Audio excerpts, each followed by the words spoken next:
bom? Gente, boa noite, muita paz. Que a paz do nosso querido Mestre esteja em nossos corações.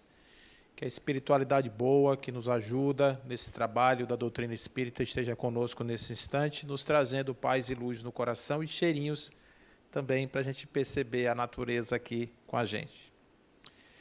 Bom, a gente vai falar hoje sobre natureza e vai falar sobre dois aspectos da natureza, que é conservação e destruição. A gente fala muito sobre isso, né? A gente tem muitas coisas que a gente tem falado ultimamente, sobre essa coisa da ecologia, coisa da preservação, como é que funciona o papel do homem nesse contexto. Mas antes de a gente entrar, propriamente dito assim, no assunto, eu queria justamente fazer aqui uma reflexão com vocês. Porque quando a gente pensa em natureza, a gente pensa em planta, em bicho, em o clima, a terra, o chão. Mas, na verdade, a natureza engloba muito mais coisas. Engloba o visível, o percebido, e o que não é percebido e o que não é visível. Porque a natureza, ela é uma expressão de vida, de possibilidade de existência, e que inclui tudo, absolutamente tudo. E quando a gente começa a pensar sobre ela, a gente também tem uma visão muito particular, e eu queria começar com uma história que vocês conhecem. A história é o seguinte: era uma vez um homem que tinha um terreno muito grande, muito cheio de plantas, de árvores, e era um terreno cercado, murado, tinha portão, e ele tinha esse ser que morava lá dentro, e ele criava esse ser. E para que esse ser existisse, ele lhe deu as plantas do seu jardim, que ele plantou, um grande jardim, e também animais, que ele podia dispor desses animais ao seu bel prazer. Na hora que ele precisasse de fome, ele matava uma vaca e comia. Então, ele estava reinando em um lugar especial, só que ele estava meio deprimido, meio sozinho, e o dono do terreno resolveu arrumar uma companhia para ele, para que ele ficasse acompanhado e que ela ajudasse também ele no seu trabalho do dia a dia. Então, ele foi lá, providenciou uma companhia. Os dois começaram a trabalhar, fizeram, inclusive, algumas coisas interessantes, deram nomes aos animais, né, fizeram uma personalização de toda a ambiência daquele terreno, e foram passear. Em um determinado momento, eles descobriram uma planta que tinha um fruto diferente, que atiçou a curiosidade. Quando eles comeram dessa fruta, e engraçado é que ele podia fazer tudo lá, só não podia comer dessa fruta. Mas você sabe que com a coisa proibida, né, a pessoa já vai logo em cima, já quer logo fazer. E aí eles fizeram isso, resultado, eles tiveram um efeito colateral. O efeito colateral é que eles começaram a ter ideias que eles não tinham. Eles começaram a ter vergonha que eles não tinham. Eles começaram a ter consciência, juízo de valor que eles não tinham. E perderam a função principal deste ser, de ser um ser confinado, e o dono do terreno resolveu botar eles para fora dos muros do terreno. E eles foram embora. Essa história vocês conhecem o nome dos personagens, é claro que é um dos mitos mais belos da humanidade, um mito muito interessante, que ele não está somente nessa forma, ele está em outras formas. Os sumérios já tinham um rito parecido, um conto parecido com esse, né? Estamos falando de Adão e Eva. Mas o interessante é dizer que a nossa cosmovisão e a nossa mundividência derivam desse cenário. Porque, de alguma forma, a gente acha que o mundo existe para que o homem exista. A gente acha que tudo no mundo existe para servir o homem. Que o homem é o grande arranjador desse jardim, É Ele que tem a missão de tocar, de guiar, de conduzir esse jardim. E por isso a gente tem essa ideia, primeiro uma ideia de uma teogonia, né, que a gente acha que Deus criou ou botou a gente aqui nesse paraíso para que a gente pudesse viver e se distrair, né? Que o mundo existe para satisfazer as necessidades humanas e que Deus cuida da gente assim, como quem cuidaria de uma cria, quem cuidaria de uma espécie de criação, um animal de criação, alguma coisa assim, um pet de Deus. Mas isso é claro que está uma visão distorcida, porque nós não podemos imaginar, para vocês terem ideia de como isso é grave, para que a gente esteja aqui hoje, para que a matéria seja concreta, para que as coisas aconteçam, é preciso que muitas variáveis se combinem, em precisão de, às vezes, 4, 5 casas decimais. Aí vocês dizem assim, mas como é que pode tantas variáveis combinarem assim tão perfeitamente para que exista vida na Terra? A vida como a gente conhece. Aí alguns têm uma ideia de que isso também é algo que está sendo inspirado por um princípio que é chamado de princípio antrópico. Alguém aqui já ouviu falar dele? O princípio antrópico é justamente um princípio segundo o qual tudo existe para que a vida favoreça a existência humana. Antropos, não é? Antrópico porque ele é centrado no homem. Ele tem como foco a vida humana, por isso antrópico.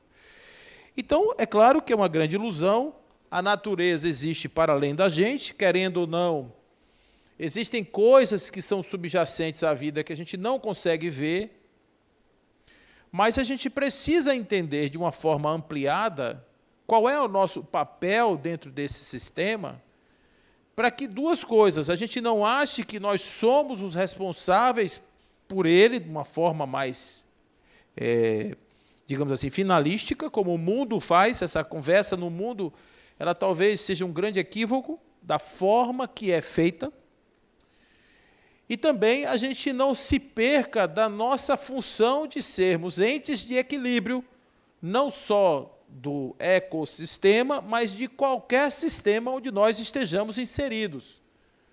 Sejamos equilíbrio da família, sejamos equilíbrio da saúde, sejamos equilíbrio do meio ambiente, sejamos equilíbrio da sociedade, porque existem princípios, leis que ordenam a vida, não só a vida do homem, mas todo tipo de manifestação da existência. E essas leis, elas precisam ser observadas. Quando elas não são observadas, e o homem ele tem essa característica de transgredir conscientemente a lei, porque ele é ignorante da lei, ele não conhece a lei, e ele faz porque ele acha que ele sabe mais do que a lei, então ele causa desequilíbrios, aí vem todo um conjunto de coisas que a gente pode analisar do ponto de vista da nossa influência, o nosso papel nesse sistema. Eu quero falar inicialmente do ecossistema, porque o ecossistema, como todo sistema, ele é um sistema de ecologia. Mas o que é um sistema?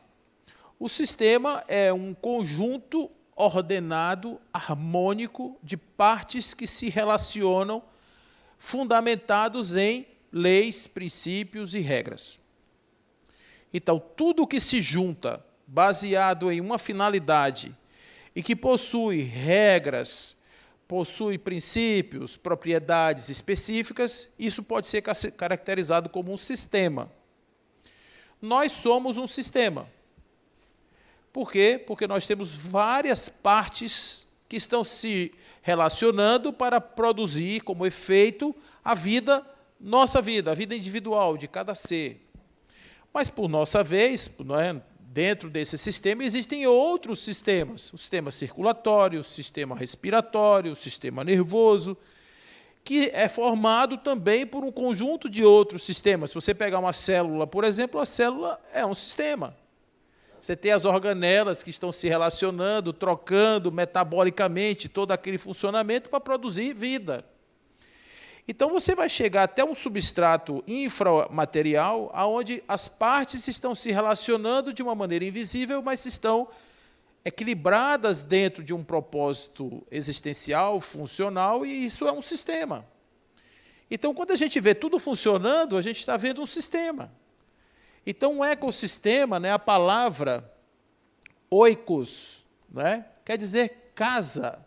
Então, estar em casa é um sistema da nossa casa, é o sistema que regula a nossa vida aqui na Terra. Mas a gente expande isso para além da Terra também, porque podemos incluir o espaço, podemos incluir as dimensões imensas, os buracos negros, podemos incluir tudo isso dentro de uma visão do que poderia ser o nosso ecossistema. Mas como a gente reduz para mais próximo da existência, o nosso ecossistema reconhecido, percebido, é aquele que interfere diretamente no ser biológico que nós somos. Então, existe sim um sistema, que é a Terra. Esse sistema ele é harmônico, ele trabalha baseado em leis muito interessantes, leis que são conhecidas, propriedades conhecidas e leis desconhecidas. A ideia de Gaia é uma ideia muito antiga. Os antigos diziam que Gaia tinha um esposo que chamava Urano. E Urano era muito aficionado em Gaia, e Urano vivia acoplado em Gaia. Ele era o esposo e Gaia era a esposa. E ele fecundava muitas vezes Gaia, só que como ele não deixava a pobrezinha quieta, os filhos de Gaia não podiam nascer. Então eles eram fecundados, gerados, nasciam e viviam dentro de Gaia.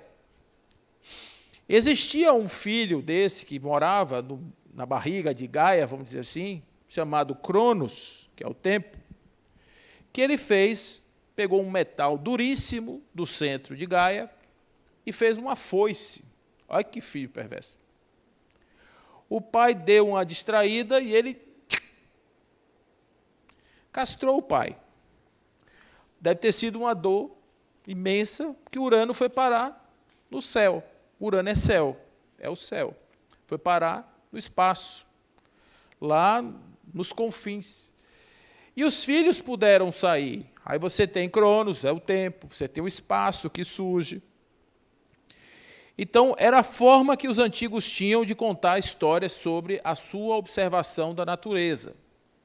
Mas James Lovelock, observando esse mecanismo dinâmico da Terra, cria a hipótese de Gaia como sendo Gaia um mecanismo vivo que age e reage em todos os aspectos da existência. Gaia é como se fosse um ser a mais em toda a criação. Nós seríamos espécies de piolhos de Gaia. A gente está vivendo em cima de Gaia. Gaia é um ser que reage, que tem sua dinâmica, que tem sua vida, que preserva e etc. Essa tese é uma tese que muitas pessoas ainda advogam, pensam nela, que a Terra realmente é um mecanismo, é um ser vivo, e a gente fica...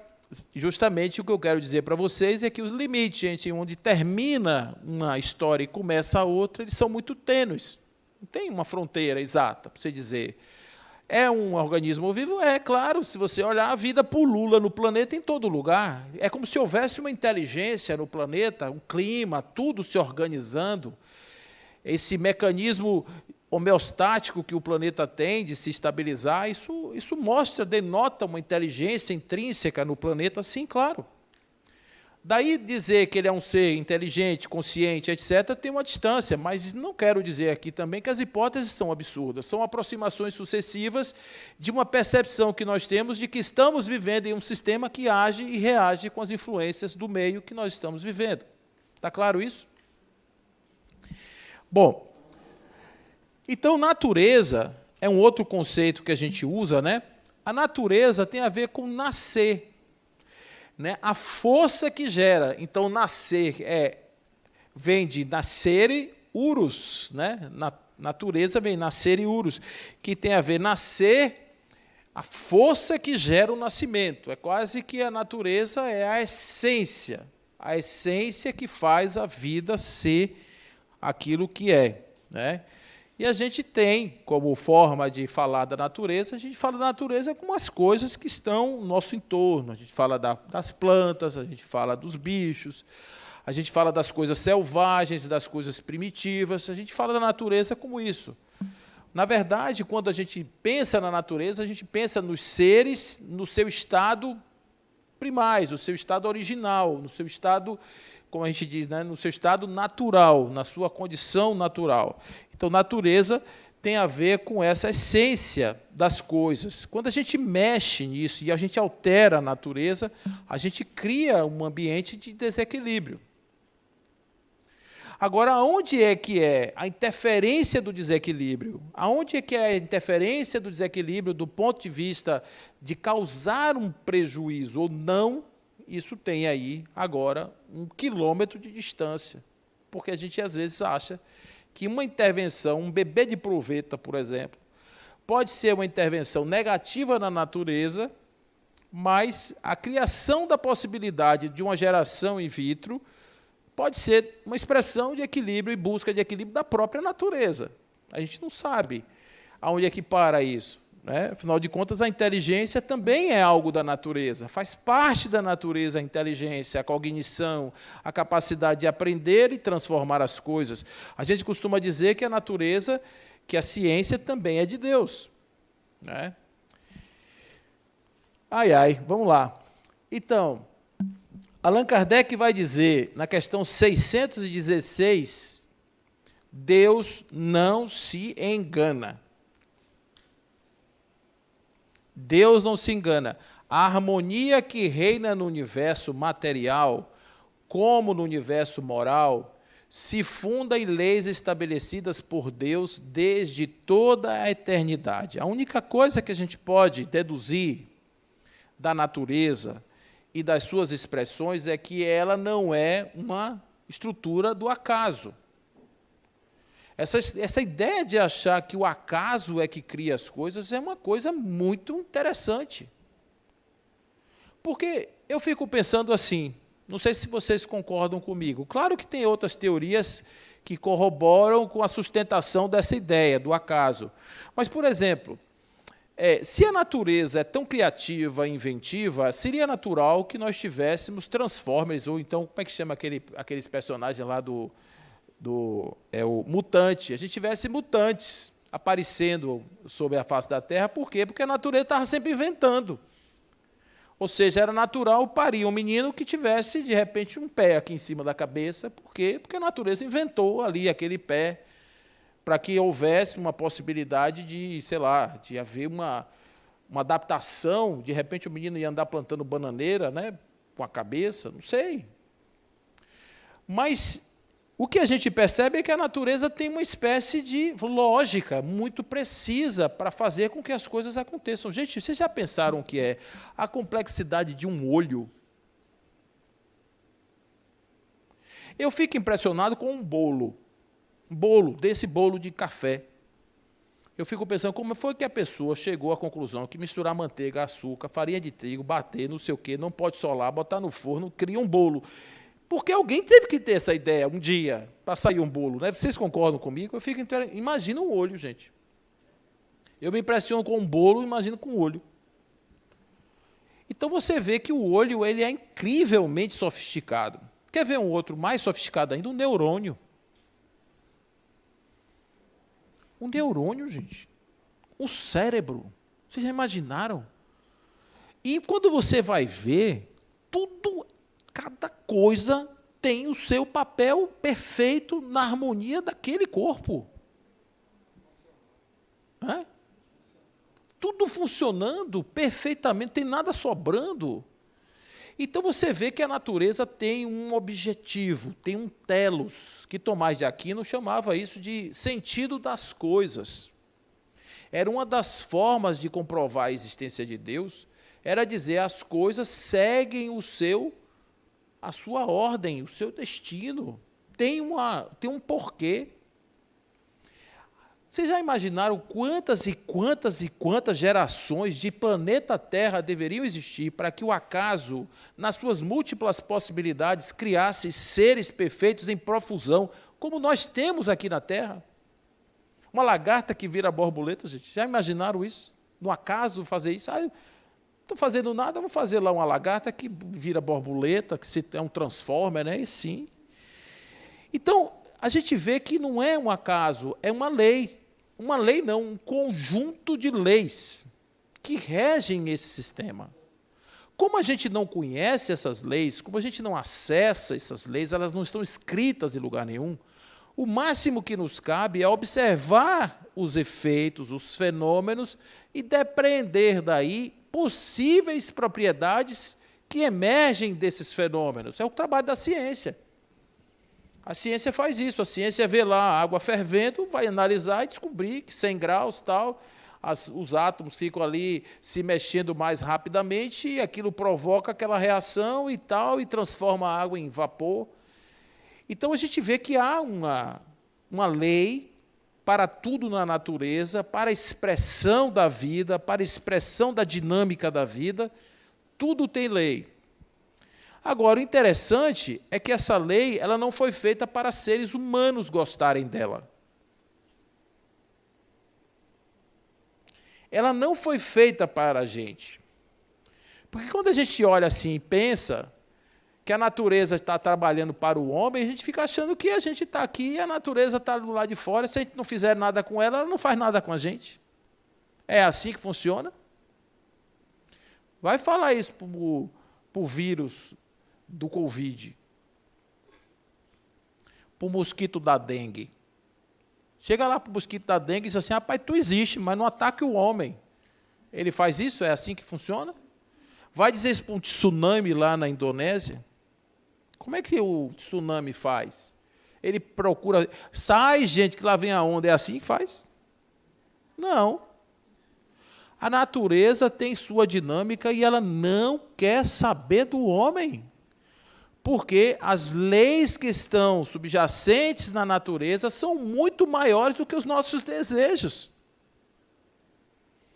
O que a gente tem que fazer como inteligência? A gente tem que entender isso e adaptar a nossa vida em função dessa circunstância. Então, o homem não deveria, por exemplo, construir uma casa numa encosta.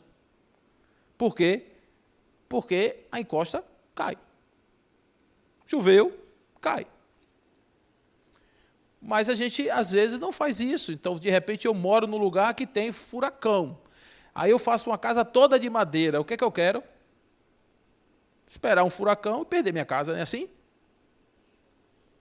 O Japão tem terremoto. O que o Japão faz? Ele faz prédio à prova de terremoto.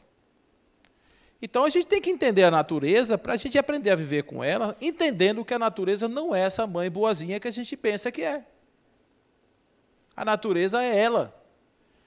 Ela é perfeita, ela é linda na sua perfeição, embora ela possa ser hostil na sua expressão. A morte é um fenômeno natural, não é um fenômeno natural? É bom a morte? Não é, né, gente? Pelo menos emocionalmente falando, sentimentalmente falando. E isso. Não, sem morte não tinha vida, gente. Sem a morte não haveria vida. Então, a gente sabe que a morte é algo que faz parte do processo, é da lei, mas a gente tem que se adaptar a ela. A gente vai mudar isso? Porque, vou falar uma coisa, tem que avisar um rapaz lá que gosta de fazer lei no Brasil, que essas daí ele não consegue mudar, mesmo que ele queira. As leis, se eu largar esse negócio aqui agora, o que vai acontecer? Vai cair. E Paulo, você sai de sua casa, vem para a harmonia, dá um prejuízo para a harmonia. Podia ter aqui, caiu, não, hoje nós estamos falando de espírito, então segura, o espírito vai e segura para não cair. É assim que funciona? Não, gente. Cai e quebra, porque é da lei. A gente tem que entender que a natureza é a expressão da lei da existência, que inclui tudo, inclui a experiência, inclui a percepção, inclui a existência, a materialidade, inclui tudo, absolutamente tudo. Então, a harmonia está ligada, eu quero que vocês pensem nessa palavra, harmonia, né? Harmonia, e a questão de lei. Harmonia e lei. São duas coisas super importantes quando a gente vai falar de natureza. Olha só, para vocês terem ideia do que eu estou falando. A população mundial, vocês viram essa semana, o cara botou na internet lá, que se todas as pessoas fossem transformadas numa almôndega, em relação ao Central Park, vocês viram o tamanho da bola que ficava? A minha mãe disse assim, eu tenho claustrofobia, não me bote dentro. Se for fazer essa bola, me bote do lado de fora. Minha mãe é incrível. Então, um peso para o mundo, ou seja, nossa população é de 7,4 bilhões de pessoas. 8 bilhões, não é isso? 8 bilhões. São 350 mil pessoas, mais ou menos, por dia nascendo.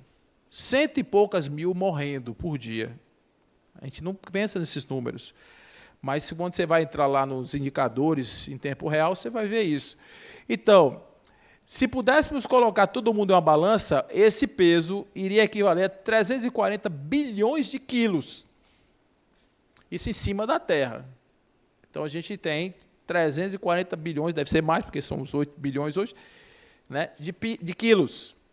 A teoria mais aceita sobre a extinção dos dinossauros diz que 66 milhões de anos atrás, um asteroide enorme caiu no México, fez uma cratera de 180 quilômetros de diâmetro, conhecida como Chicxulub.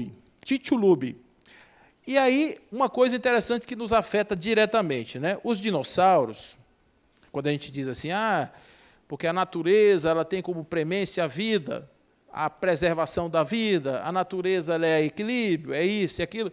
Os dinossauros não tiveram a oportunidade de ter essa aula e eles foram extintos mesmo, porque para a natureza extinguir uma espécie não faz nenhum problema. Uma pessoa me perguntou um dia, Paulo, se explodisse uma bomba atômica, 10 bombas atômicas no planeta e morresse todo mundo, o que ia acontecer? Bom, primeiro ia morrer todo mundo, né? Depois, a Terra ia passar por um período de adaptação a uma nova circunstância. E passados alguns anos, séculos, talvez milhares de anos, haveria um outro tipo de vida na Terra e continuaria existindo tudo novamente. Não sei se seres humanos como nós, mas outros seres, sim, com certeza, porque a vida estaria existindo aqui, como a gente vê lá em Chernobyl, em outros lugares onde houve explosões atômicas, que a vida emerge de novo. Né? Então, lá na Indonésia, 70 mil anos antes de Cristo, teve lá uma explosão, né? Um vulcão, na verdade, que entrou em erupção, esse vulcão é o Toba. Ele matou quase todos os seres humanos da face da Terra. Nós fomos reduzidos a uma quantidade mínima de pessoas. Dizem que algumas poucas dezenas de seres em todo o planeta. E aí, esses seres repovoaram a Terra. Né? Então, a natureza é assim. Ela botou a temperatura ali, a temperatura baixou 20 graus. Então, vocês já imaginaram? Aqui em Salvador, quando faz 16 graus, a gente já fica achando que é frio, né? Se baixasse 20 graus aqui em Salvador agora, vocês já imaginaram como é que a gente ia ficar? Baiano com 0 grau? Com frio, né? Mas um frio desse na beira do mar deve ser desagradável, viu? Então, vamos pensar em termos de natureza. Olha só que coisa interessante. Nós somos 8 bilhões de pessoas, nós temos sobre a Terra 1 bilhão de bovinos e temos 23 bilhões de galinhas. Quem se deu melhor na evolução e na preservação da espécie? Não, vocês estão pensando em qualidade de vida. Não estou falando de qualidade de vida. A qualidade da vida de uma galinha é péssima. Mas, se vocês forem pensar em termos evolutivos, galinha ser comida para ela foi uma excelente opção para a perpetuação da sua espécie. Vocês estão entendendo o que eu estou falando, gente? É que a gente, às vezes, tem uma visão assim, muito romântica. Eu não quero dizer que a natureza não tem que ser preservada, mas a gente fica fazendo uma coisa assim romântica, mas, na verdade, as coisas acontecem mesmo porque a gente não gosta delas. Percebe isso? Bom, então, o que acontece com relação a tudo isso que a gente viu até agora? Primeiro, para que uma coisa exista, aquilo que lhe é precedente tem que deixar de existir. Então, vamos pensar em nós mesmos. Quando a gente começa a formar um corpo, quando o nosso corpo começa a ser formado, o que aconteceu? Um gameta masculino se fundiu a um gameta feminino e formaram uma célula ovo. Quando aquela célula ovo é formada, ela é o masculino ou o feminino? Dá para distinguir os dois?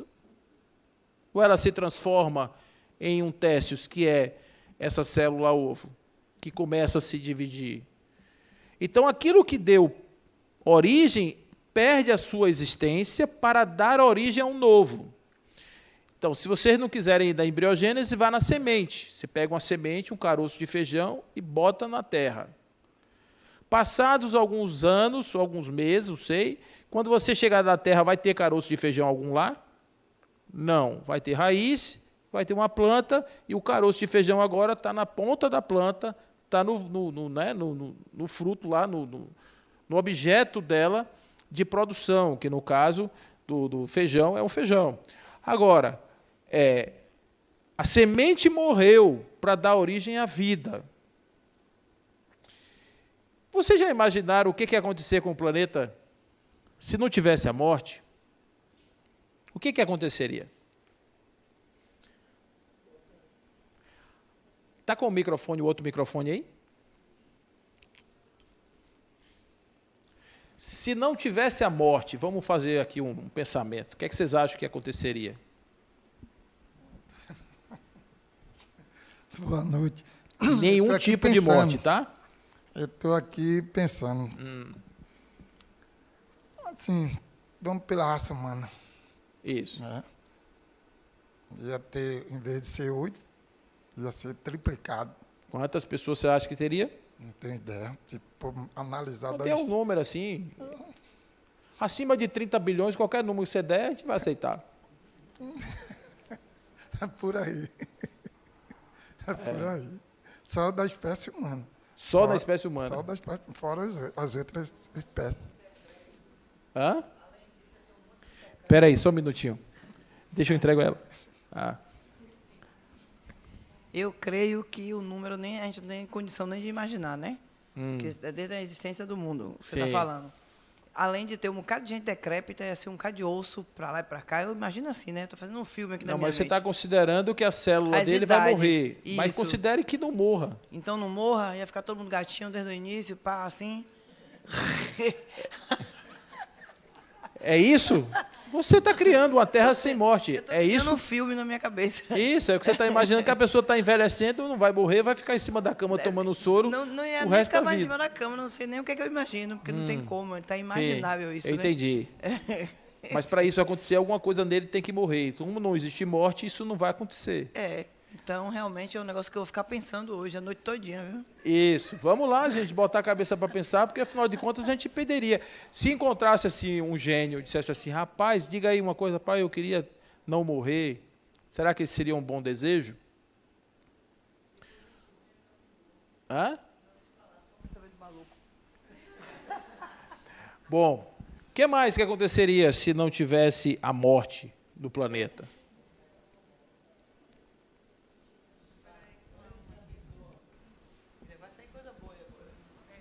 Se não houvesse morte, Isso. ia faltar alimentação e espaço para todo mundo. Que tem um economista, que eu não estou lembrado do nome dele agora, Sim. que ele falava, a teoria dele é que o homem crescia em projeção geométrica. Aritmética. Não era comida em aritmética e o homem geométrico. Isso. Então, a partir daí, deduz-se que ia acabar o alimento, não ia ter alimento para todo mundo, e espaço também, provavelmente, iria faltar. Certo. Vocês concordam com isso que a gente está pensando aqui, da construção da Terra? Quer dizer, o grande problema seria a superpopulação, nós não teríamos... Vamos pensar do primeiro começo, né? Acabei de falar que a semente morre para gerar uma planta. Se não tem morte, não tem planta, porque a semente não vai morrer. Então não tem comida. Não tem comida. A célula ovo, ela não vai deixar de ser, o espermatozoide vai continuar sendo espermatozoide, o óvulo vai continuar sendo óvulo, não vai morrer espermatozoide, não vai morrer o óvulo, não vai ter corpo. Então, se não houver a morte, se não houver a destruição, não existe a vida.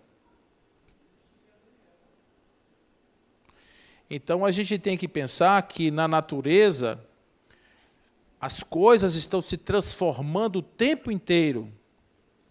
Então, quando você diz o homem não se banha 2 vezes no mesmo rio, você está falando uma coisa muito interessante, porque se você pegar um subset do rio, cortar ali, ó, e uma pessoa atravessar o rio, quando ele voltar, já não é mais a mesma água e já não é mais o mesmo homem.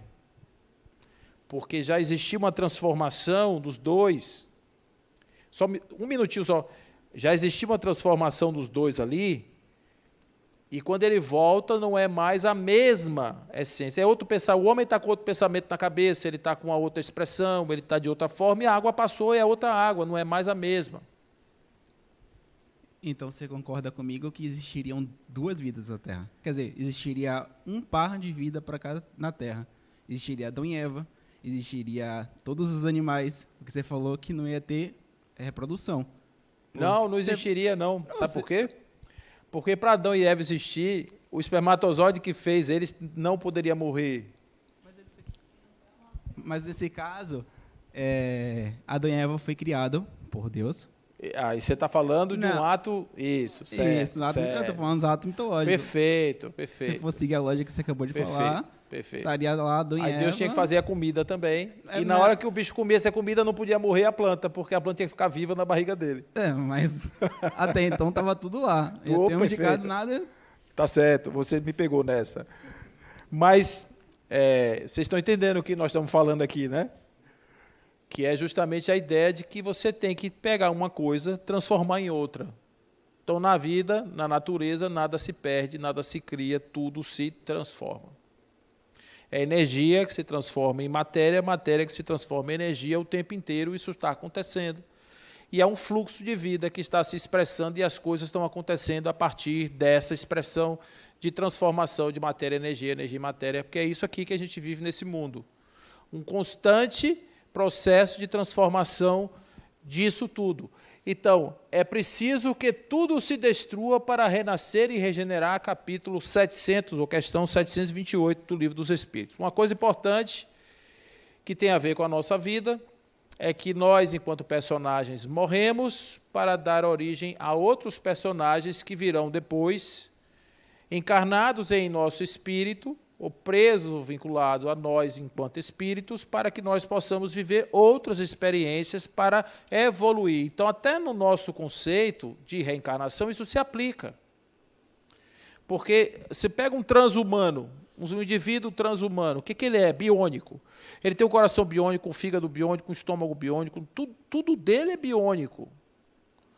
Aí ele vai ficar enclausurado num personagem durante 400 anos. Isso para ele é horrível, porque aquele personagem vai chegar num lugar que não quer dizer que necessariamente ele viver 400 anos, ele vai produzir 4 vezes a evolução espiritual que ele poderia ter em 4 encarnações. A gente costuma dizer que uma mulher faz um neném em 9 meses, mas 9 mulheres não fazem um neném em 1 mês. A natureza não dá saltos. A natureza faz o seu processo, segue o seu ritmo dentro de uma escala, né, que é a sua própria dinâmica, que a gente não pode ferir isso, né? Então, se não houvesse destruição, não haveria a possibilidade de termos tantas e múltiplas expressões de vida sobre a Terra.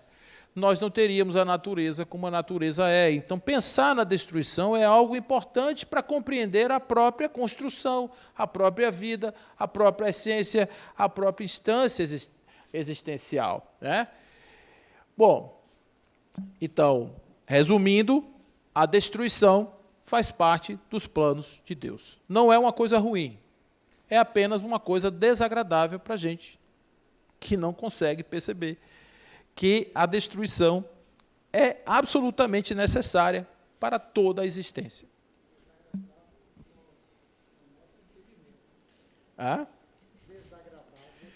No nosso entendimento, desagradável no nosso entendimento. Eu repeti. Então, é desagradável no nosso entendimento, por quê? Porque a gente tem uma visão ainda meio bucólica, romântica dessa história. Uma coisa, gente, é você entender o seu papel na criação, você entender o seu papel no mundo, você entender o seu papel no contexto ecológico. Outra coisa é você fantasiar e dizer, olha, eu vou ter que pensar tudo, repensar tudo, viver como índio na floresta. Será que é isso? Será que é para isso que nós estamos aqui? Né? Nós temos uma função, o progresso intelectual ele existe e ele é necessário para o desenvolvimento do espírito. O espírito evolui em duas dimensões, na dimensão intelectual e na dimensão moral. Na dimensão intelectual, ele tem encarnações de cunho intelectual. Ele vai ter a proximidade de academia, ele vai estar envolvido com livros, com ciência e etc. Não necessariamente envolvido em questões morais, mas vai ter encarnação de cunho moral, onde ele vai experimentar uma vivência de mais natureza moral. Então, o final desse espírito, uma completação, como dizem os nossos amigos, um espírito, para ser perfeito, ele tem que saber tudo. Tudo é entender a natureza, entender sua dinâmica, entender as coisas, e ele tem que passar por essa experiência evolutiva.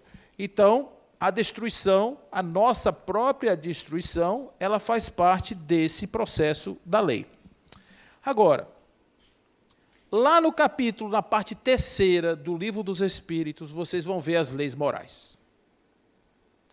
E as leis morais, Allan Kardec, ele enumerou essas leis, ele organizou essas leis de uma forma muito interessante, que uma vez eu fui fazer uma palestra, e aí eu digo assim, essas leis estão arrumadas erradamente. Olha que ousadia minha. Eu vou arrumar de novo essas leis. Aí disse assim, para que o sujeito tenha que se transformar moralmente, ele tem que existir. Então, vou botar a lei de reprodução primeiro. Eu vou botar a lei de adoração lá por último, porque para ele adorar, ele precisa existir, ele precisa estar na sociedade, ele precisa da cultura. Mudei tudo. Como quando você está imbuído e acreditando numa ideia, você consegue até convencer as pessoas, não foi de todo ruim o pensamento, mas eu fiquei com aquilo na minha cabeça. Eu falei, por que Allan Kardec, que era uma pessoa tão assim, preocupada com a questão da segurança da sua doutrina, por que ele fez desse jeito e não de outro? Um belo dia, caiu a minha ficha. Eu disse, olha, Allan Kardec não poderia jamais ter feito de outra maneira. Porque a primeira lei equivale à primeira pergunta que ele fez aos espíritos, quando ele começa o Livro dos Espíritos, a pergunta é, o que é Deus? E a primeira lei é a lei de adoração. Adoração. Então, começa tudo com Deus.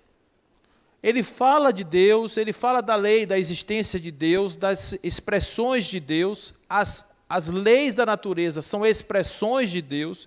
Eu costumo dizer que quando a gente observa uma flor abrindo, ali é como se a gente visse um aspecto do comportamento de Deus. Quando a gente vê um corpo funcionando, é como a gente observasse o comportamento de Deus. Quando a gente visse todas essas coisas funcionando, o sol nascendo, a lua cheia, o cometa, tudo funcionando, isso mostra do comportamento de Deus.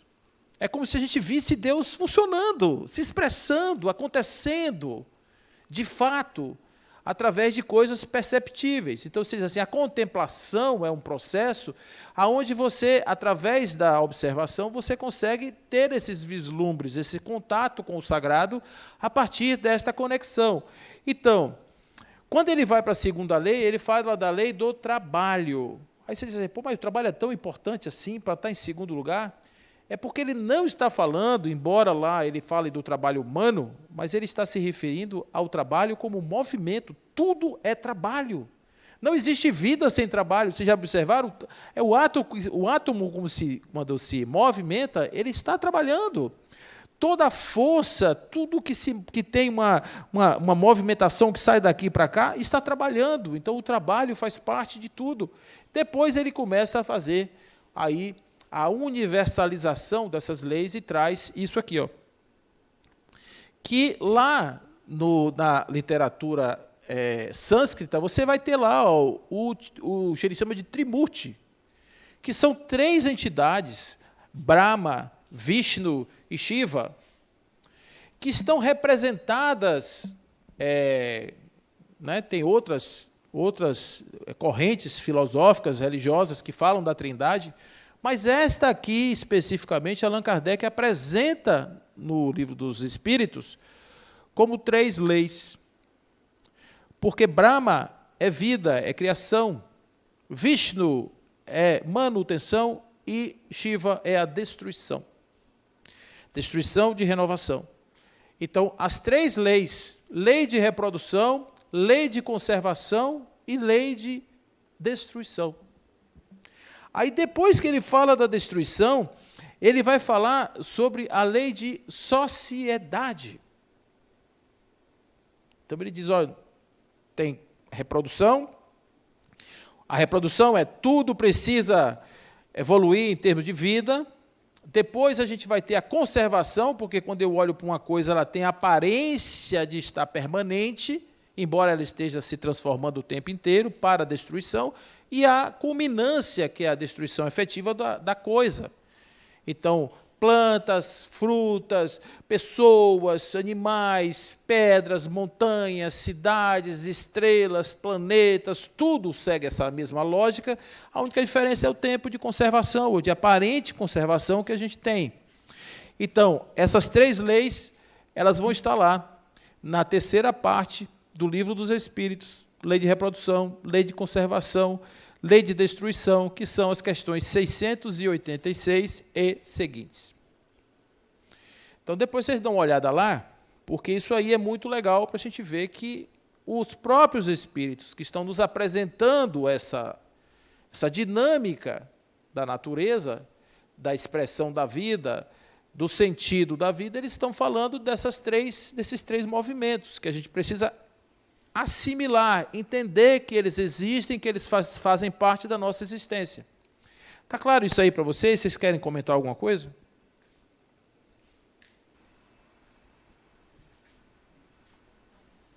Tudo bem? Muito bom. Aí tem uma coisa que eu queria mostrar para vocês aqui, que tem a ver com alguns conceitos que a gente vai entender ao longo desse caminho, sobre essa ideia de pesar, ponderar e qualificar a experiência conforme a nossa expectativa. Então, eu botei uma estrada aí, porque é mais ou menos assim que a gente caminha na nossa evolução. Ora a gente está num lado, ora a gente está no outro, a gente vai fazendo esse percurso, né? E a gente vai caminhando de alguma forma, evoluindo, a gente vai progredindo, a gente vai caminhando para frente. Então, o que acontece em termos de lei? Eu tenho aqui, eu não estou conseguindo, porque esse laser não está funcionando, mas vocês estão vendo uma seta que está aqui no meio dessa estrada? Vocês estão vendo, né? Bom, então o que é essa seta? Essa seta é o sentido harmônico da lei. Se eu fizer tudo certo, se eu estiver totalmente imbuído da lei, eu vou seguir nesse sentido. O que vai acontecer comigo se eu estiver nesse lugar? Bom, primeiro que eu não vou ser tocado por nenhum evento traumático, eu vou estar na harmonia. A harmonia é paz, a harmonia é tranquilidade. Eu estarei seguindo um fluxo que não tem nem lá e nem cá. E essa variação de lá e de cá é que me causa dor, me causa sofrimento, me causa admiração, espanto, porque de repente vem uma força, atua sobre mim, e aí isso me causa algum tipo de desconforto. Então, o que acontece, eu estou chamando aqui de eventos circunstanciais, que são aquelas posições que eu tomo e que fazem com que a minha vida, a minha existência, saia do prumo do sentido harmônico. Então, eu estou começando aqui minha vida, eu sou simples e ignorante, tenho aqui uma opção para tomar, para fazer, escolho esse ou esse caminho. Eu sou ignorante, eu não sei o que tem do outro lado, o que eu faço? Eu escolho de cá. Por que eu escolhi o de cá? Porque, nesse momento, esse caminho aqui é o mais agradável para mim. Atende mais às minhas preferências, atende mais aos clamores da minha alma, e eu vou para o lado de cá.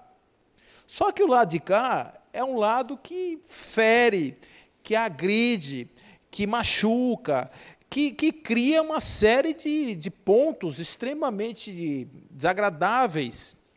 E eu começo, então, a ser convidado a voltar para esse lugar aqui, ó, que é o lugar central. Ou seja, a natureza está puxando os seus elementos para o meio. A gente vem para um lugar, aí é convidado para voltar. Olha o movimento que eu estou fazendo com a mão. A gente vai e é convidado para voltar. Vocês lembram de quê quando eu faço isso aqui? Causa e efeito. Eu faço o quê? Eu matei uma pessoa. A lei vem em cima de mim e me empurra de volta para o eixo com algo em sentido contrário, às vezes em mesma intensidade. Vocês estão entendendo como é que nós estamos falando aqui?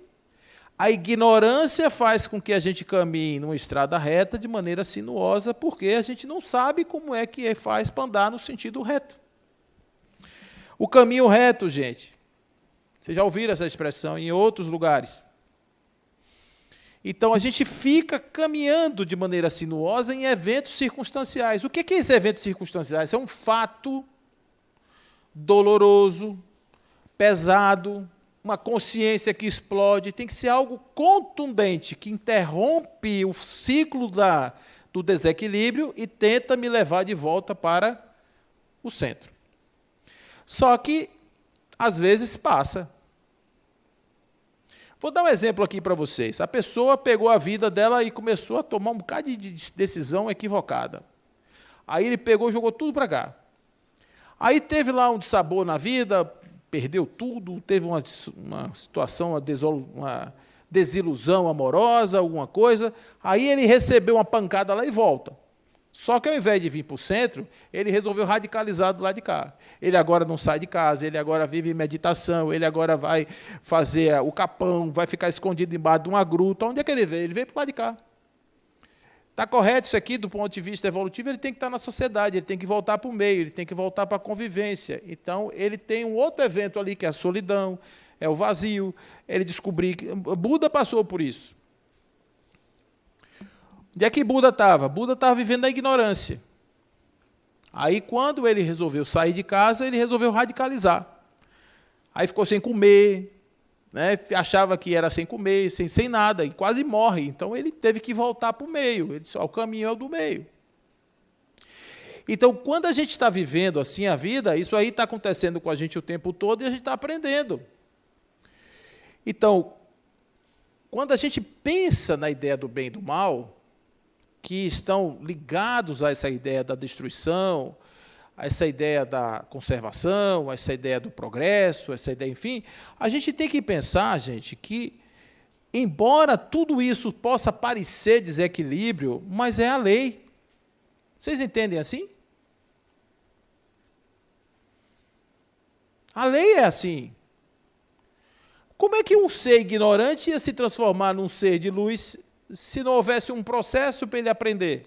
E o processo é esse aqui.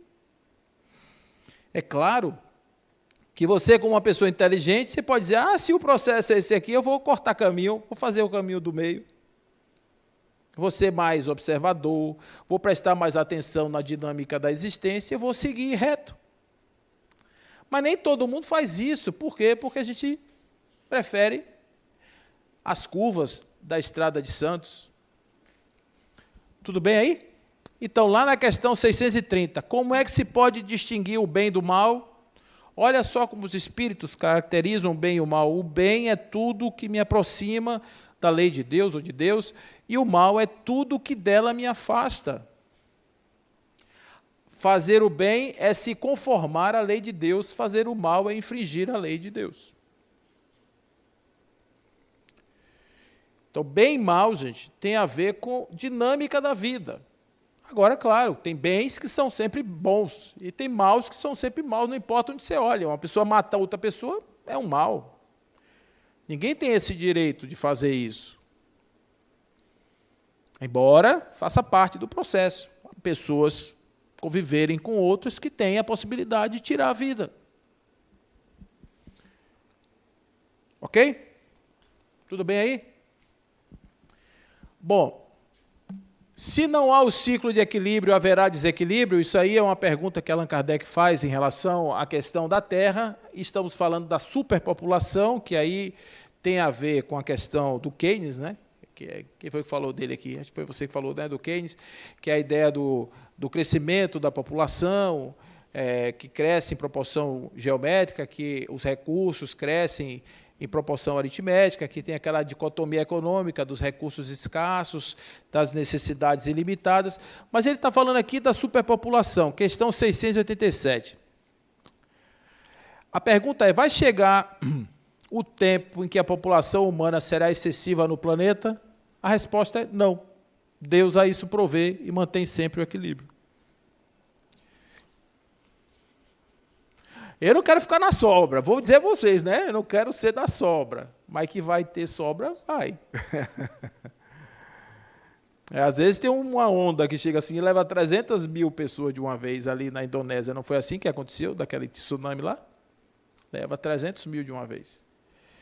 Então, a gente tem um equilíbrio. A Terra, né, se você pegar uma espécie, por exemplo, você tem um equilíbrio ecológico, você está ali, né, você tem os seres, eles estão se acabando, mas eles estão em equilíbrio. Se você, de repente, proibir ou inibir que um casse o outro, o que vai acontecer com essa espécie que era caçada? Ela vai explodir e vai gerar um desequilíbrio. Então, você vê, vocês já viram, quando chove aqui em Salvador, vocês já viram uns caramujozinhos que aparecem no chão? Que às vezes é demais. Ali em Vilas do Atlântico, para quem mora ali mesmo, o chão fica coalhado, que os carros passam em cima, assim. Aquilo foi, segundo a informação que eu tive daquele bicho lá, aquele animal, ele foi uma criação, um cara estava fazendo uma criação daquele caramujo lá, não sei para quê, e ele desistiu, jogou aquilo lá num lugar e aquilo se espalhou. Né? Aquilo se espalhou. Então, você vê que a natureza, ela vai sempre, é que nem a água, ela vai sempre procurar a premência é a vida, mas o equilíbrio faz com que isso não aconteça. Faz com que, de repente, as coisas venham para o seu lugar na hora certa. Então, dada a vossa constituição física, a carne alimenta a carne, do contrário, o homem se debilita. Questão 723. Essa é para mim, que eu não como carne. Então, imagina o seguinte, a gente tem essa ideia do homem não comer carne, mas a gente ainda tem um corpo que precisa de proteína animal. A decisão de não comer carne não precisa, né? Pois é. A gente ainda tem aqui aquela coisa atávica, né? Do canino, de não sei o quê, tal. E tem pessoas, olha, eu tenho uma amiga minha que é vegana. E ela teve uma deficiência vitamínica lá, que o médico disse que ela ia ter que, de vez em quando, comer uma carne. Né? Não sei até que ponto isso procede. Mas o fato é que a gente tem algumas necessidades. Se não comer a carne da proteína, vai ter que comer outra coisa, né? É isso, está em todo lugar, né? Peraí que eu tô chegando. Em todo lugar, né? Peraí que eu tô chegando. Proteína é sequência de aminoácidos. Sim. Ela está na natureza inteira. Inteira, né? Inteira. Se você pensar no boi, o boi precisa de proteína. A musculatura dele, as arrobas que ele tem, ele se alimenta do quê? De outro boi? É vegetariano, total. Pronto. O cavalo? É a mesma coisa. Então, nós fomos criados nessa fake news em que a gente precisa de proteína animal. Sim. Na verdade, proteína é proteína. Sim. Você precisa de sequências, Ah, né, de aminoácidos certas sim. para que o seu corpo se Consiga ter construa, energia isso, e suficiente se para mantenha. funcionar. E a gente encontra isso na natureza tranquilamente. É isso. Isso é verdade. Inclusive, a gente tem que aprender a lidar com essa questão, porque isso aqui, ó, que está aqui, é apenas para dizer o seguinte: existem etapas da nossa vida, aqui nós estamos no século XIX, existem etapas da nossa vida que a gente vai ter determinados hábitos, determinados tipos de relação, considerando que, se por acaso algum dia a população deixar de comer galinha, deixar de comer animais para poder se alimentar desse tipo de comida, não serão mais esses seres a população que existe. Eles vão diminuir porque eles serão exterminados, porque não tem sentido você ter uma fazenda com ter 10 mil cabeças de gado para você não fazer nada com isso. Então, isso vai necessariamente, no tempo, levar a uma diminuição dessa população. Mas aí tem outras considerações também. Existe a indústria alimentícia por detrás disso, Sim. né? Que o interesse dela é que as pessoas pensem que precisam de determinados alimentos e se faça Mas não é com a abate. mesma, não é com a mesma escala, entendeu? Que é isso que eu quero dizer. É de novo do equilíbrio. Não é na mesma escala. Se você pegar, por exemplo, você vai dizer: eu não preciso da proteína animal, eu não preciso do leite, né? Eu não preciso de lactose, eu não preciso de nada disso. Você pega toda uma cadeia e diz assim: esse aqui eu não quero mais, esse aqui eu não preciso mais. Então, ela vai existir na natureza, como qualquer ser vai existir, mas não com a quantidade que existe, não da forma que existe. Mas a quantidade que existe é porque o homem pensa que precisa Isso. e a indústria alimentícia Isso. Mas faz ele vai com ter que isso reduzir. aconteça. Ele vai reduzir naturalmente. Você não vai ter 30 bilhões de galinhas. Você vai ter, talvez, 5 milhões. Não sei se vai ter esse tanto, mas vai ter galinha. Ninguém vai acabar. Mas o que eu quero dizer é que essas situações, elas estão diretamente ligadas à nossa forma de estar no mundo, nossa maneira de estar no mundo. Se nós nos colocamos como usufrutuários do mundo, eu vou chegar lá. Quando a gente pensa que nós somos, a terra existe para nos satisfazer, a gente tem esse pensamento consumista. Eu vou contar para vocês como é que eu parei de comer carne. Eu não sou vegano, nem tenho nenhum tipo de pensamento nessa linha, mas eu assisti um filme de criança que a menina ganhava um super porco. Ela ganhava um super porco. Esse super porco ela tinha a função de criar esse animal e depois mostrar o animal imenso. Eu não lembro do nome do filme. E a menina se afeiçoa a esse super porco, eles ficam super amigos e tal, e a brincadeira era: quem tivesse o maior super porco ganhava um prêmio. E ela ganhou o prêmio, porque o animal dela ficou imenso. E esse animal ia ser sacrificado. Então, o filme é isso: a empresa vem, pega o animal, o amigo dela, e leva para um matadouro, e ela vai atrás para recuperar esse super porco. Eu fui na aventura da menina. Quando eu vi o matadouro, eu decidi nunca mais comer carne, por um filme de criança. Aí eu disse: pronto. Eu adorava carne, carnívoro, total. Aí eu saí fazer uma palestra aqui, depois de Conquista, né, Livramento Nossa Senhora, e quando termina a palestra, eles vão para o Centro Espírita. A palestra acontece na área da igreja. Tem um salão paroquial e a palestra é lá. E eu fiz a palestra e tal, e quando saí nós fomos para o Centro Espírita. Lá no Centro Espírita, no fundo, tem uma cozinha imensa. Ó, gente, espírita gosta de comer, viu? E o Centro Espírita do interior, todos têm uma cozinha, e são cozinhas ótimas, porque o povo cozinha top, assim, de tudo. E aí, no ano anterior, eu tinha ido lá e tinha comido uma carne do sol, e tinha elogiado bastante essa carne do sol. Aí o pessoal, para me agradar, fez o quê? Carne do sol. E eu tinha 15 dias que tinha assistido o tal do filme do porquinho da menina. Aí, quando ela botou aquela carne do sol desse tamanho, assim, 2 pelos, assim, toda dourada, assim, em cima da mesa, e botou pirão de leite, não sei o quê e tal, eu fiquei olhando para a carne e falei assim: agora aqui é minha curva. Aqui é minha curva. Se eu comer essa carne aqui, eu jogo fora o filme da menina. Minha decisão de comer carne. Tem 5 anos que eu não como carne, eu não comia carne. A minha sorte é que tinha um rapaz que ia fazer a palestra outro dia, que era vegano, e ele comeu lá um arroz com não sei o quê, uma coisa assim, não tinha gosto de nada, mas eu comi o negócio dele lá, a comida dele, bom, fui para casa sem reclamar, e hoje, quando o pessoal me pergunta assim, Paulo, você tem alguma restrição de comida? Eu digo, a única coisa que eu não como é carne vermelha. Ainda estou comendo carne branca, porque se eu não tiver essa daí, como eu almoço na rua, eu preciso ter um outro tipo de alimentação, né, pensar nela de uma forma diferente. Mas não teria nenhum problema hoje comigo de não comer nenhum tipo de carne. Hoje eu não teria nenhum problema com relação a isso. Mas quero dizer que nasceu de um outro senso. Nasceu de um outro senso. Eu entrei em sintonia com aqueles seres. Foi isso que aconteceu. Não é moda. Você me pergunta assim, Paulo, você é o quê? Nada, não sou nada. Eu só não vou comer. Eu não vou. Eu tenho um cachorro em casa, tenho uma relação com esse animal que é uma coisa assim fora do comum. Eu não me vejo hoje olhando no olho de um animal e dizer assim, depois que você fechar esse olho, quando você piscar, você vai estar num prato e eu vou te engolir. Eu não consigo ver dessa forma. Mesmo que o médico diga para mim, você vai ter que comer, eu vou dizer a ele, doutor, arranje outro jeito, porque esse daí não vai dar para mim.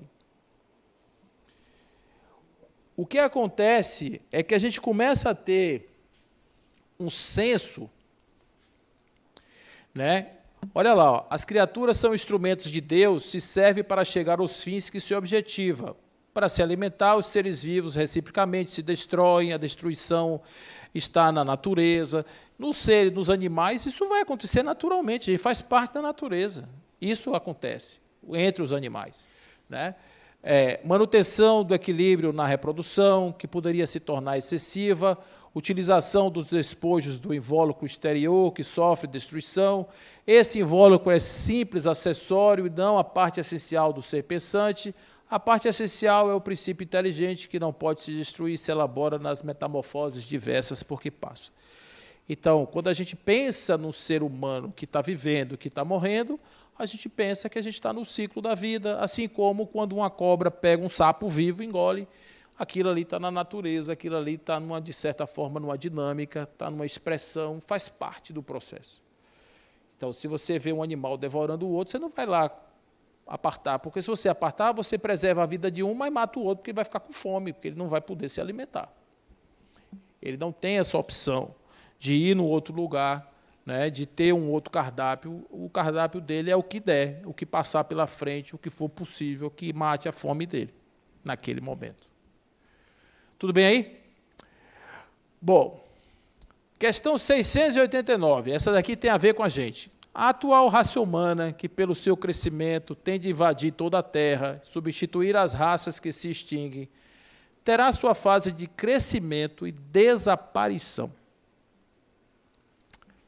Substituí-la-ão outras mais aperfeiçoadas. Seremos os de hoje em novas roupas de amanhã.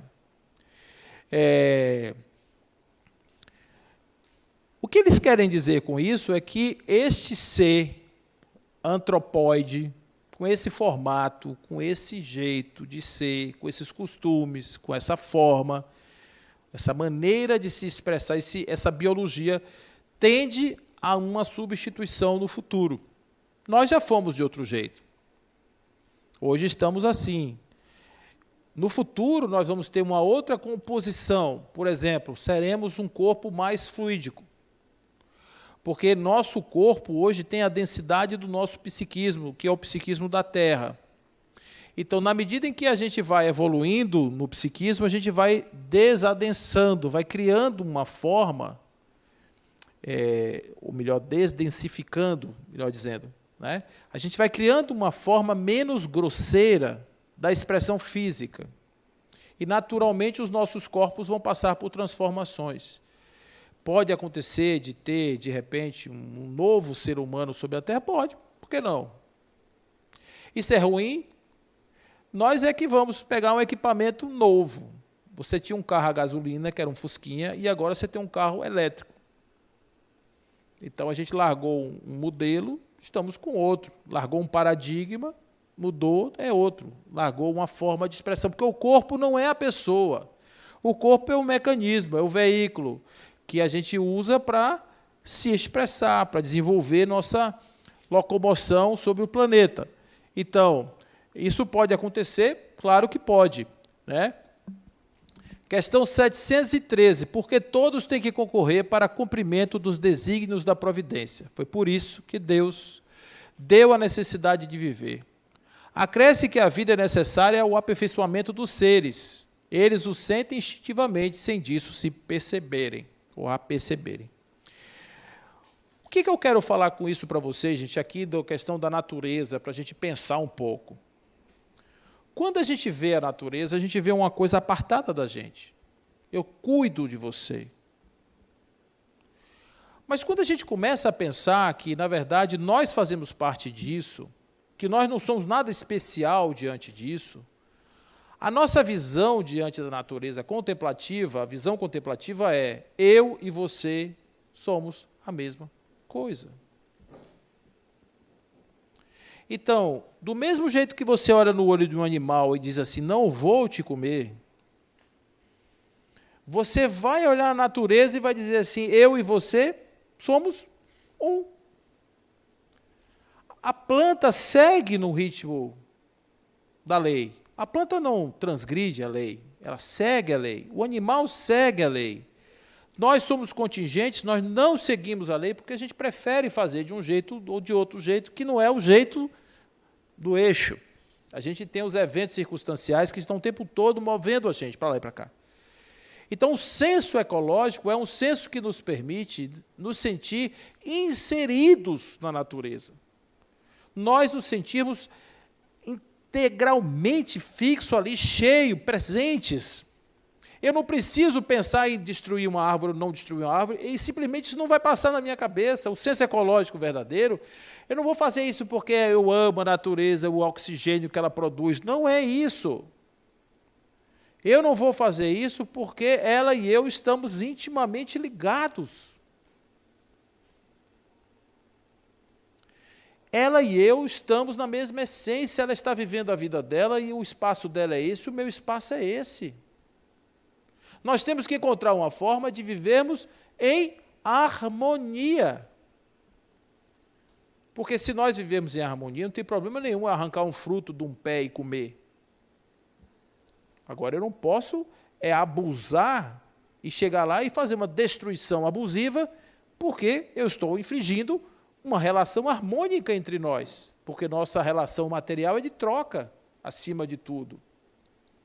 É uma consciência que emerge a partir do momento em que eu compreendo que não existem privilégios na existência da Terra. O que existe é a experiência evolutiva para todos os seres, porque a gente sabe que mesmo nos vegetais, nos minerais, nos animais, existem princípios espirituais que estão se insinuando para a vida.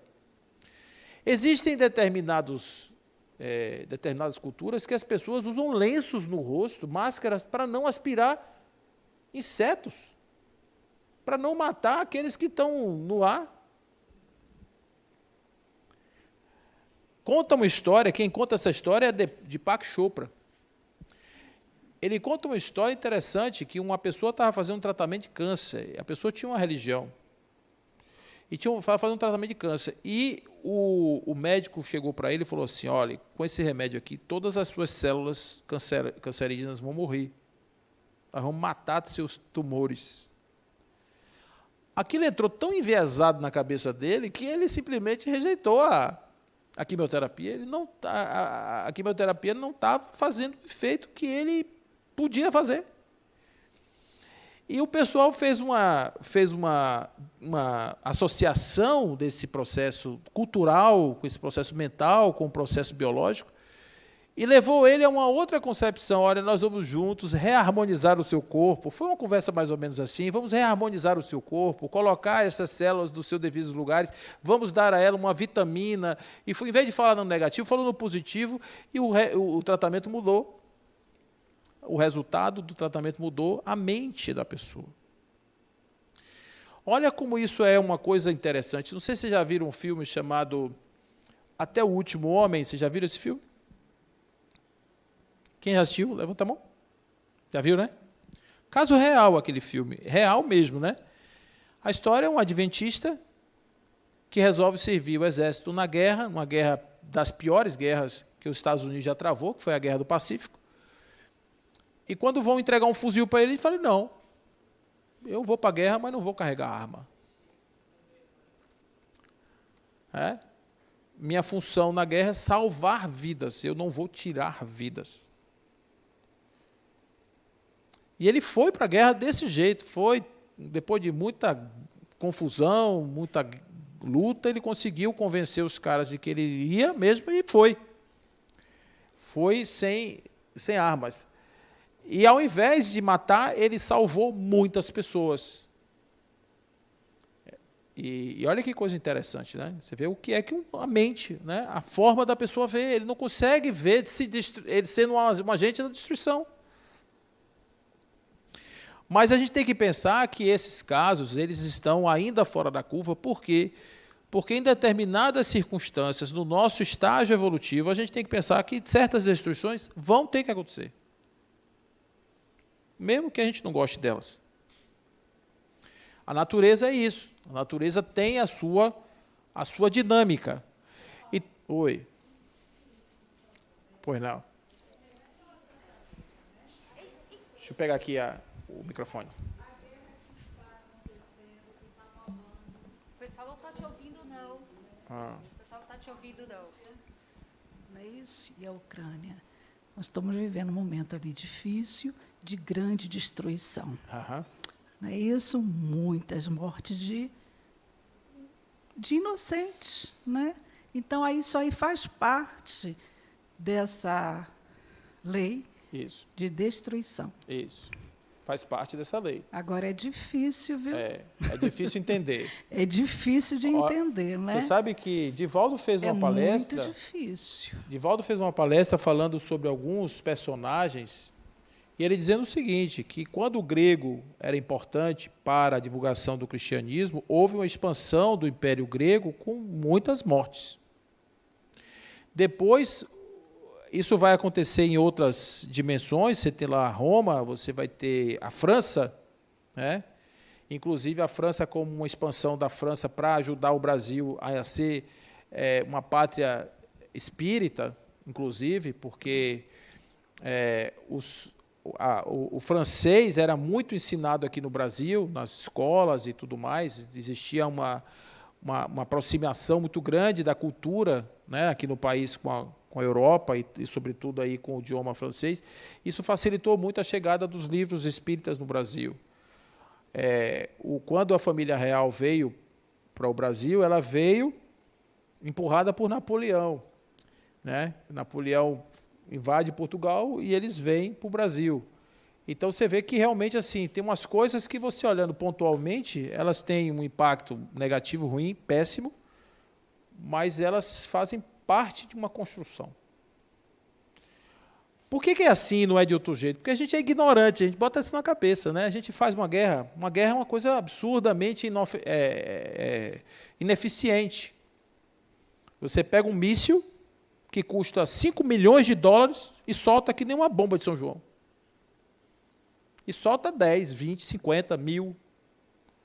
Será que se você pegasse esses 5 milhões de dólares e investisse em outras coisas, será que você não ia ter um outro planeta? Será que você não ia ter uma outra cultura para não precisar de guerra? Né? Agora, essa destruição, nesse estado que a gente está, nessa condição que nós estamos, nessa circunstância em que nós nos encontramos, ela faz parte do processo. Ela faz parte do processo. Então, a gente vai dizer assim, e se dizimar uma população inteira? A natureza vai botar pessoas no lugar.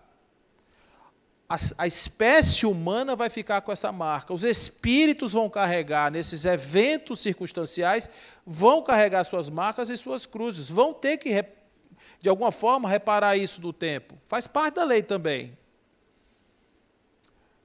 Não sei se vocês estão entendendo o que eu estou falando, mas o que eu estou dizendo para vocês aqui é o seguinte, olha, gente, nós somos responsáveis pelo que a gente faz, mas a lei aceita tudo que a gente fizer, inclusive uma guerra. A gente arca as consequências depois. né? Júlio César arca com suas consequências. Alexandre o Grande, Gengis Khan, Stalin, Hitler, esses povos aí que matou gente pra caramba, pronto, cada um assuma a sua responsabilidade. E pronto. Não é assim que funciona?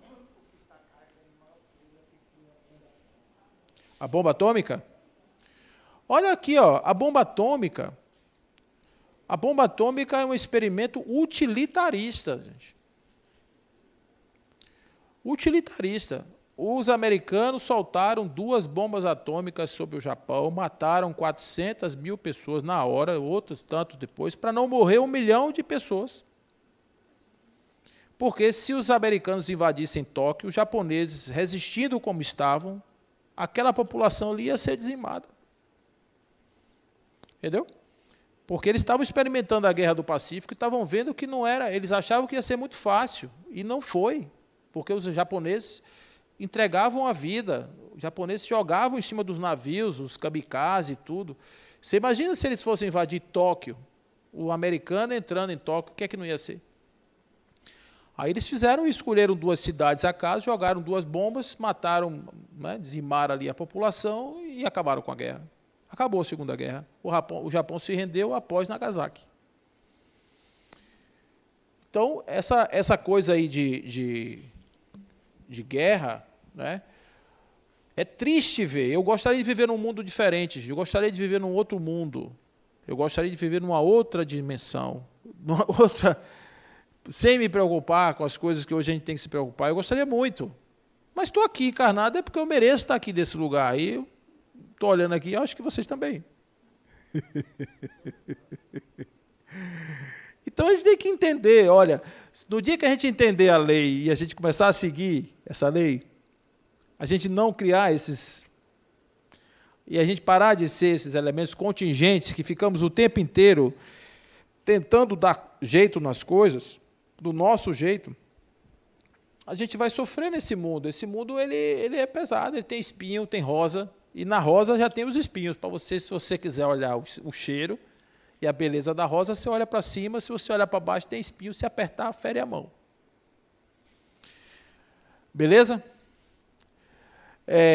Bom, agora temos aí esse problema ainda adicional, que é o seguinte, é que a gente quer uma coisa que a gente não precisa. Eu tenho um amigo meu que ele resolveu implantar o sistema minimalista na vida dele. É interessante a conta que ele fez. Quantas pessoas comem na minha casa? Eu, eventualmente mais uma pessoa. Então, para que eu quero 12 pratos? Pegou 10 e deu para alguém. A mesma coisa ele fez com garfo, fez com copo. Quantos sapatos eu preciso? 2. Um para trabalhar e o outro para andar na praia. Então, pegou o resto tudo, deu. Camisa. Bom, aí ele fez a mesma coisa. Reduziu os espaços da casa dele. Quantos sofás eu tenho em casa? 3. Só tem 2 pessoas. Por que eu quero 3 sofás? Pegou 2 e deu. Cadeira, mesma coisa. A gente faz isso? Normalmente? Não. Acumulando. Né? Se for por utilidade, você vai olhar, por exemplo, uma vez eu olhei o guarda-roupa lá de Carla, eu perguntei se ela era uma centopeia, tinha assim, sido uma encarnação de uma centopeia, porque vai ter gostar de sapato assim lá em casa. E é impressionante, assim, que eu fico, ela só tem 2 pés, e tem uma quantidade de sapato, tem que sair para um lugar diferente todo dia para poder usar esses sapatos todos. E é assim que a gente faz. A gente fica acumulando coisas porque a gente quer usufruto, a gente quer conforto, e aí a Terra não aguenta, gente. Se hoje nós tivéssemos que dar o mesmo padrão de vida energético, de consumo, para todos os 8 bilhões de habitantes, nós precisaríamos de 3 planetas Terra, um junto do outro, com fio ligado assim para abastecer. Porque não tem para todo mundo. Não dá.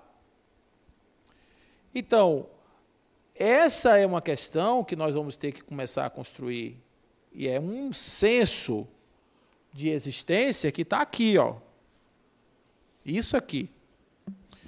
Que é uma construção que tem a ver com nossa forma de estar no mundo. Qual é o nosso primeiro impulso quando a gente nasce? A vida. Então, quando a gente nasce, nosso impulso é a vida, nós estamos centrados no corpo, nós somos biocentrados, é fome, é sono, é a satisfação imediata. É isso aqui, ó. Quando a gente começa a tomar a percepção que a gente é alguém, que a gente tem uma vida, tem um querer, tem um espaço, a gente começa a ir para um espaço da egocentração, ou seja, eu estou centrado em mim, no meu ser.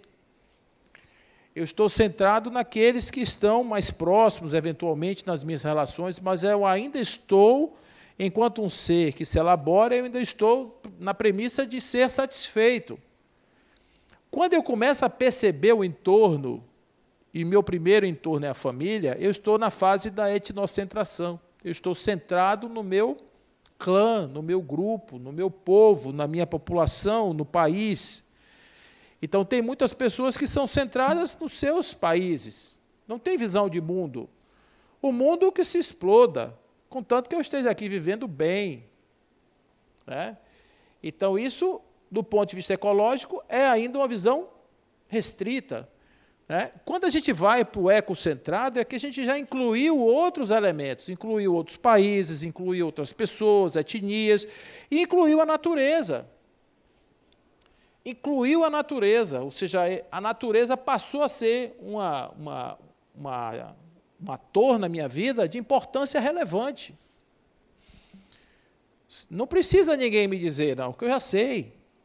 É senso, é percepção, não é uma questão de imposição, não é uma agenda, é uma questão pessoal. Toda vez que a gente quer impor alguma coisa para o ser humano vai reagir, gente. Isso é educação. As crianças hoje têm um senso ecológico muito melhor do que o nosso, porque elas estão sendo educadas, digamos assim, para terem essa percepção. Vocês imaginam se nós tivéssemos uma percepção espiritual ampliada para esses reinos, o que é que nós não faríamos com o mundo? A gente se acha no direito hoje de tirar Deus das crianças. Não estou falando de Deus e religião, estou falando do Deus interior, do Deus que potencializa, que faz com que você tenha vontades e realizações na sua própria existência. Tira isso, quanto mais outras coisas. Aí fica a árvore, por que árvore? Porque é oxigênio, porque não sei o que, essa conversa. Isso não é a essência é, ali tem vida.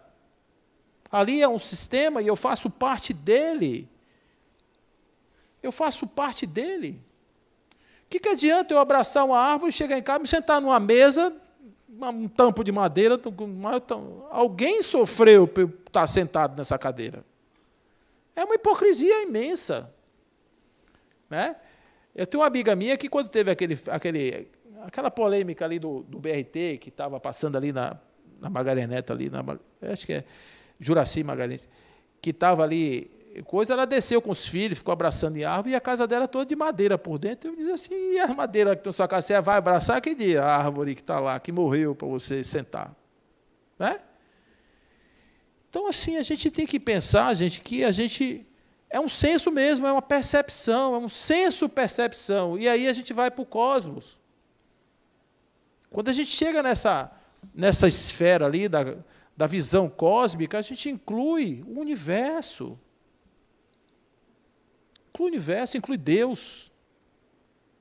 Inclui tudo. A unidade, eu e o Pai somos um. Eu sou um com a natureza. Então, o que a gente pensa como ser espiritual? Eu sou uma essência divina. Eu sou uma expressão de Deus, como a planta é, como o animal é também.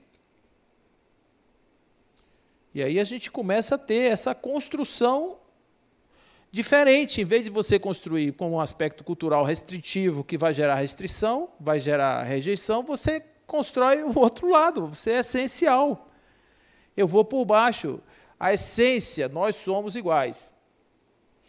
Então, eu chego na natureza, eu vejo uma árvore, eu vejo uma planta, eu me sinto ali integrado com ela. Eu digo assim, vamos conversar com a planta, né? Que antigamente era coisa de doido, você conversar com a planta, você sentir a natureza na sua exuberância, etc., fazendo isso. Eu viajo muito. E eu tenho o hábito de parar no meio da estrada, às vezes, e ficar ali olhando. Às vezes você vê umas paisagens assim, inusitadas, e não é aquela coisa bucólica de revista, não. Às vezes é a caatinga mesmo, aquela mata seca, cinza. Você fica olhando um passarinho, fica olhando aquele mandacaru e fica olhando assim para ele, assim.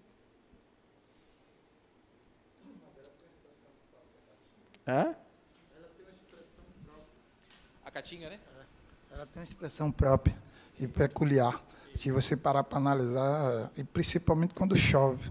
Se chover uns 3 dias, aí depois você dá... Nossa Senhora, fantástico.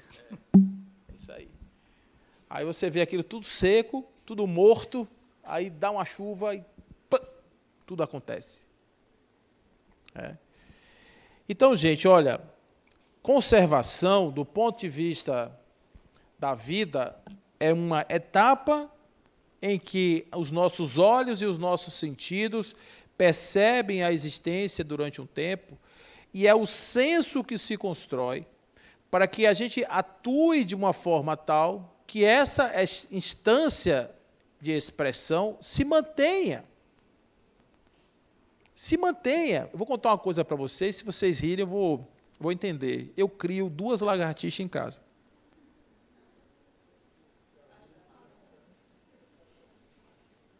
De dar comida. Estou agora criando como é que chama? Não, calango não. É um negócio de minhoca lá para elas. Mas acabou formiga dentro de casa, não tem barata. Elas são inofensivas, não fazem absolutamente nada, não fica em cima de comida.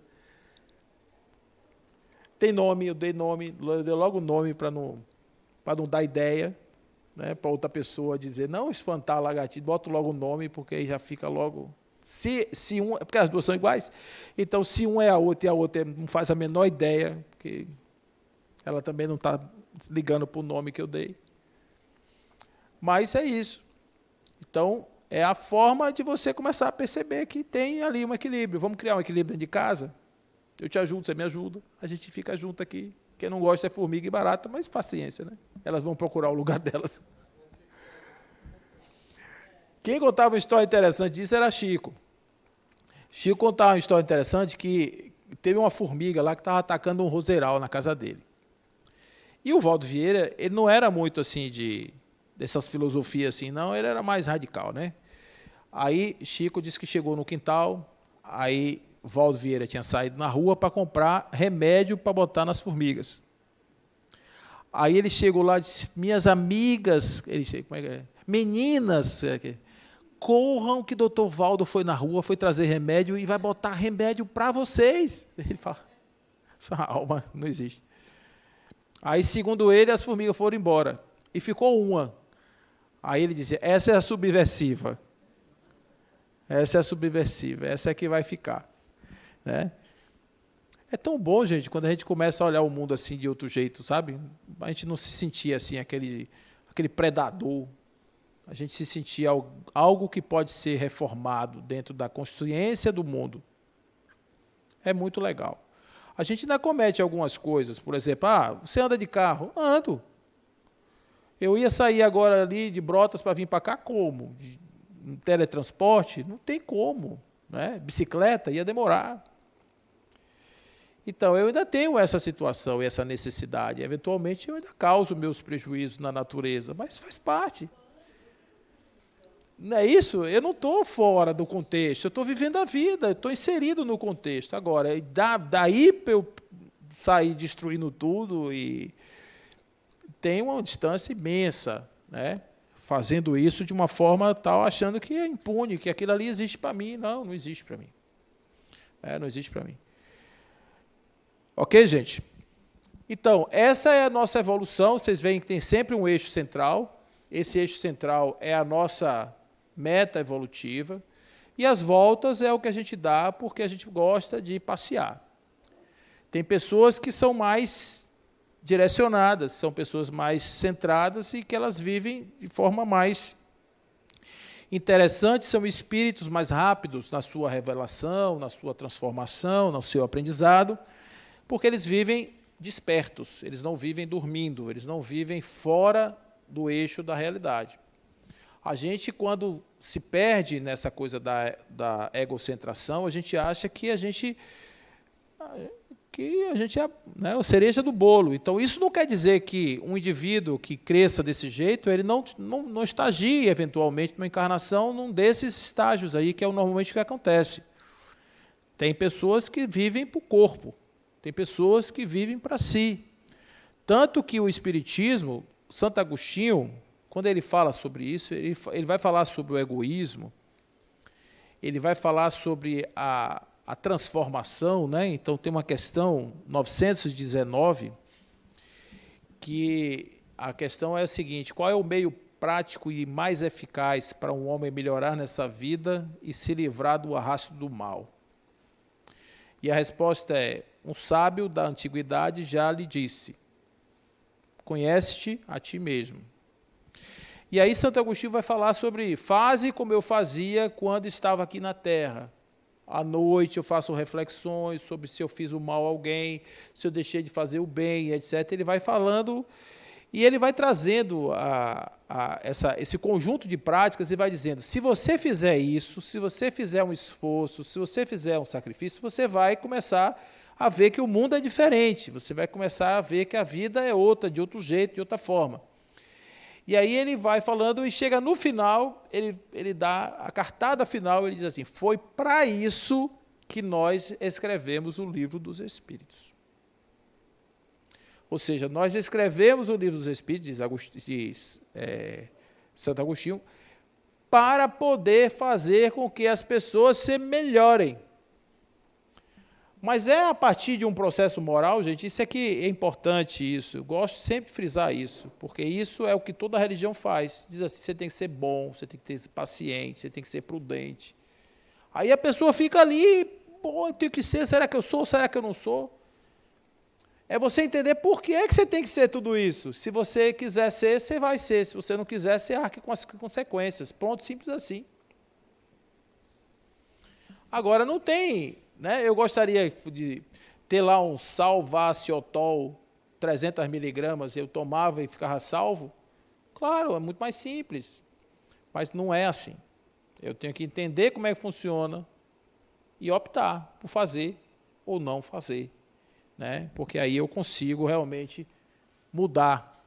A Terra, palco da supremacia da matéria sobre o espírito, será, enquanto assim houver tal circunstância, ambiente das intestinas lutas pelo espírito. O corpo, veste temporária do espírito, vai passar pelo cadinho da dor e destruição, até que os espíritos que aqui habitam se tornem suficientemente cientes da unidade da existência e assim realizem o verdadeiro salto evolutivo do planeta rumo à regeneração. Certo? Quanto tempo vai durar essa ignorância? O tempo que a gente quiser.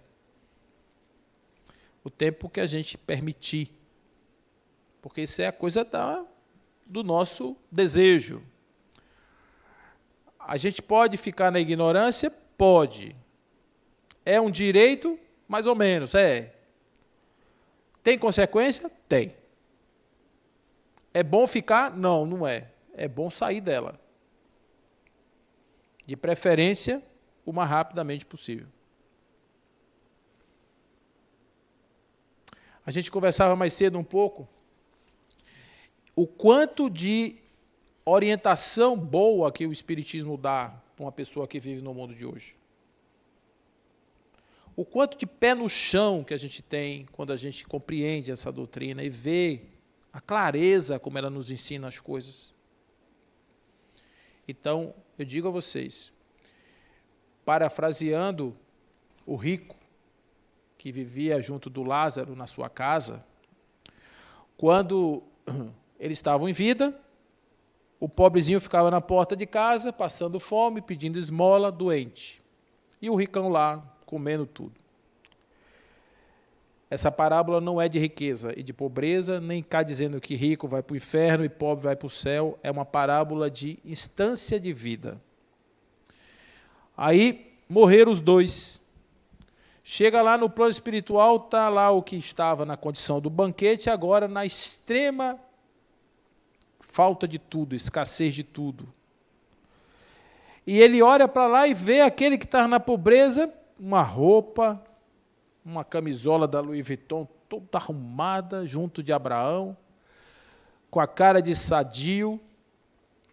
E ele diz assim: Pai Abraão, diz a Lázaro para apoiar a ponta do dedo na lama e trazer um pouco para mim, que eu estou com sede.